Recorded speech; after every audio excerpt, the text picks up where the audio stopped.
29-year-old Ramal Holt said nothing to reporters as he was taken into the New Kensington, Pennsylvania Police Department, surrounded by a phalanx of law enforcement officers after spending 4 days on the run.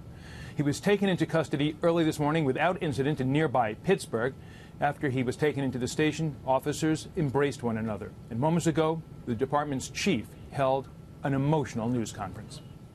First, let me start by saying the small sense of relief that we feel as a department and as a community that Mr. Holt was taken into custody. Authorities say Holt was a passenger in a Jeep that was stopped by 24-year-old New Kensington police officer Brian Shaw. Holt fled on foot. Shaw was shot and killed while in pursuit. Holt has been hiding out ever since. The driver of the Jeep was later arrested on drug charges. Court documents show that Holt, who had help on the run, Holt's mother, a cousin, and a cousin, as well as the cousin's girlfriend, have been charged with hindering apprehension. According to a police affidavit, surveillance video recorded the shooting of Officer Shaw. He never had the chance to fire back. The officer will be buried tomorrow, leaving behind his parents, a brother, and a girlfriend. Sandra? And David Lee, there are new developments in the investigation into a Baltimore homicide detective who was shot and killed. What do you know about that?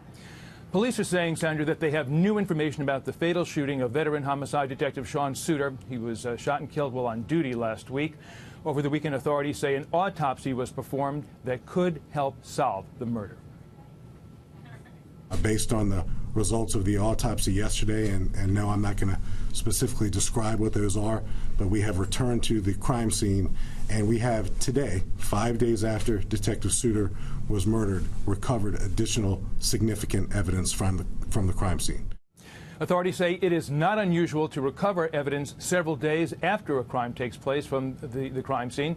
The suspect in this case is described as a black male who is wearing a black sweatshirt. Police believe he may have been wounded and is probably still in the city of Baltimore. Sandra? David Lee Miller, thank you.